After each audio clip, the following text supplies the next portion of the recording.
ভারতে থাকা শেখ হাসিনাকে ইন্টারপোলের মাধ্যমে গ্রেপ্তার করে বাংলাদেশে পাঠাতে ভারতের প্রতি আহ্বান জানিয়েছেন সাবেক প্রধান বিচারপতি এস.কে. সিনহা।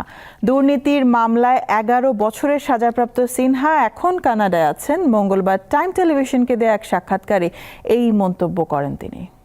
শেখ হাসিনা বর্তমানে দিল্লিতে অবস্থান করছে। ব্রিটেন শেখ হাসিনার ওখানে আশ্রয় নেওয়ার প্রার্থনা নাকচ করেছে।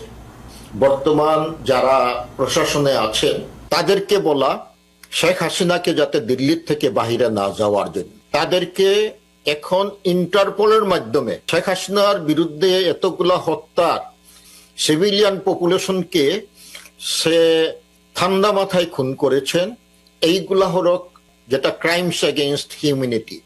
তাদেরকে যাতে কোনো দেশে আশ্রয় না দিতে পারে, দিল্লিকে বলা সেটা না দিতে এবং ইন্টারপোলের মাধ্যমে তাকে দেশে ফিরিয়ে আনা।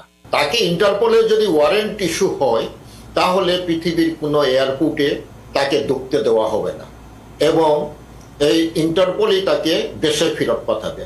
দেশে একটা রিভলিউশন হয়েছে, তারা কোটা আন্দোলনের সমন্বয়কারী, তারা সাকসেসফুল হয়েছে এবং পৃথিবীর যত রিভলিউশন হয়েছে সেই ইতিহাস দেখলে আমরা জানতে পারি যারা রিভলিউশন করেছে তারা একটা অন্তর্বর্তীকালীন সরকার গঠন করে। তারাই নির্ধারণ করতে পারে কে তত্ত্বাবধায়ক সরকার বা অন্তর্বর্তীকালীন সরকারে থাকবে, কিরকম দেশ চলবে, সেটা লিগেল হয়ে যায়। অথবা আরো একটা করা যেতে পারে যে প্রেসিডেন্ট আছেন, এই প্রেসিডেন্টকে বাধ্য করা তাকে পদত্যাগ করার জন্য।